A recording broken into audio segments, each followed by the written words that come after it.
Maya couldn't contain her excitement as she packed her backpack for the camping trip with her dad. But even as she stuffed in her sleeping bag and flashlight, her eyes kept darting back to her beloved tablet. She just couldn't imagine leaving it behind. What if she got bored? What if there was nothing to do in the woods? So into her bag it went, nestled safely between her clothes and snacks. As they hiked deeper into the forest, Maya clutched her tablet close, occasionally swiping through apps or snapping photos of the trees. Her dad tried to point out interesting plants or bird calls, but Maya's attention kept drifting back to the glowing screen in her hands. She felt safe with it, like she always had a friend nearby. But then, as they crossed a narrow log bridge over a bubbling stream, disaster struck. Maya's foot slipped, and in her moment of panic, the tablet flew from her grasp. With a heart-stopping splash, it disappeared into the rushing water below. Maya's eyes went wide with shock and dismay. She watched helplessly as the current swept her precious device away, leaving her feeling suddenly lost and vulnerable in the unfamiliar wilderness. "My tablet!" she cried out, her voice trembling. "Dad, we have to get it back." But her father just placed a gentle hand on her shoulder and shook his head. "I'm sorry, sweetie," he said softly, "but it's gone now. Let's focus on setting up camp, okay?" Maya felt a wave of frustration and anxiety wash over her. How was she supposed to enjoy this trip now? What would she do to pass the time? The forest suddenly seemed so big and boring without her games and videos to keep her company. She trudged along behind her dad, kicking at pinnacones and feeling utterly miserable. As they reached their campsite, Maya flopped down on a log, her chin resting in her hands. She watched glumly as her dad started unpacking their gear. "I bet this whole trip is going to be awful now," she muttered under her breath. But her dad just smiled, that patient, knowing smile that always made Maya feel a little better, even when she didn't want to admit it. "You know what?" he said, pulling something out of his backpack. "I think I have just the thing to cheer you up. Want to learn how to read a real map?" Maya raised an eyebrow, skeptical but slightly curious. Her dad unfolded a large paper map covered in squiggly lines and strange symbols. At first, it looked like complete nonsense to her. But as her dad began to explain what each marking meant, Maya found herself leaning in closer, her earlier sulkiness forgotten. "See this blue line? That's the river we crossed earlier," her dad explained, tracing his finger along the map. "And these little triangles? Those show where the mountains are." Maya's eyes widened as the jumble of lines and shapes slowly began to make sense. She realized she could actually picture where they were in relation to the landmarks around them. "Can I try?" she asked hesitantly, reaching for the map. Her dad beamed and handed it over. With his guidance, Maya figured out how to orient the map using the sun and a compass. She even managed to plot out a short hiking route for them to take the next day. For the first time since losing her tablet, Maya felt a small spark of accomplishment and excitement. As the afternoon wore on, Maya's dad had more surprises in store. "Ready to learn how to make a real campfire?" he asked, eyes twinkling with enthusiasm.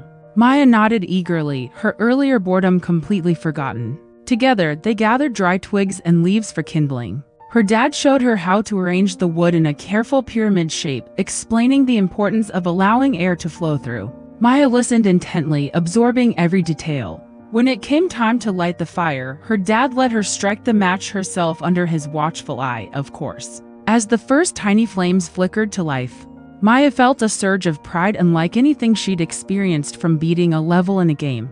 She had created something real, something warm and bright that danced before her eyes. The crackling of the fire and the scent of wood smoke filled the air, making their little campsite feel cozy and alive. With the fire blazing merrily, Maya's dad suggested they take a short walk before dinner. But this wasn't just any walk. "Let's see how many different animal sounds we can identify," he challenged her with a grin. Maya found herself straining her ears, listening to the forest in a way she never had before. She heard the rhythmic tapping of a woodpecker high in the trees and the melodic trill of songbirds. Her dad helped her distinguish between the chatter of squirrels and the rustle of small animals in the underbrush. When they spotted deer tracks in the soft mud by a stream, Maya felt like a real explorer, piecing together clues about the hidden life of the forest. As the sun began to set, painting the sky in brilliant oranges and pinks, Maya realized something remarkable. She hadn't thought about her tablet in hours. Instead, she felt fully present in the moment, her senses alive to the world around her. The fresh, pine-scented air filled her lungs, and the gentle whisper of wind through the leaves created a soothing melody she'd never noticed before. Back at the campfire, Maya and her dad roasted marshmallows for s'mores. As they laughed together, trying to achieve the perfect golden brown without setting their treats on fire, Maya felt a warmth inside that had nothing to do with the flames before them. She was connecting with her dad in a way that felt new and special. They swapped silly stories and sang off-key campfire songs, their voices echoing through the trees.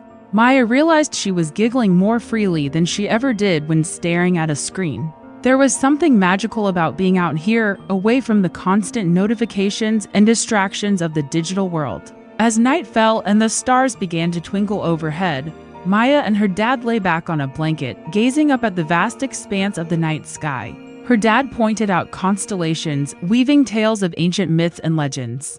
Maya's imagination soared as she pictured heroes and creatures dancing among the stars. In that moment, snuggled close to her dad with the campfire crackling nearby, Maya felt a deep sense of contentment. The challenges they faced together, from reading the map to building the fire, had created a bond stronger than any Wi-Fi signal. She realized that these were the kind of memories that would stick with her forever, far more vivid and meaningful than any game or video. As they prepared for bed, tucking themselves into their cozy sleeping bags, Maya turned to her dad with a smile. "You know what, Dad?"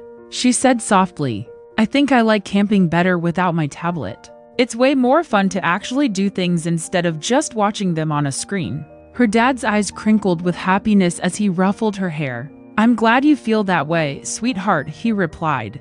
"Sometimes the best adventures happen when we unplug and open ourselves up to the world around us." Maya nodded, her eyelids growing heavy as the day's excitement caught up with her. As she drifted off to sleep, lulled by the gentle sounds of the nighttime forest, she felt grateful for this unexpected lesson.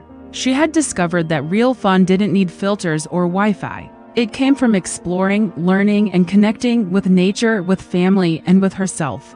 The tablet's accidental swim in the river had seemed like a disaster at first, but now Maya realized it had been a blessing in disguise. It had pushed her out of her comfort zone and into a world of real adventures. As she snuggled deeper into her sleeping bag, Maya knew that tomorrow would bring even more discoveries. And this time, she couldn't wait to face them with open eyes and an open heart, no screen required.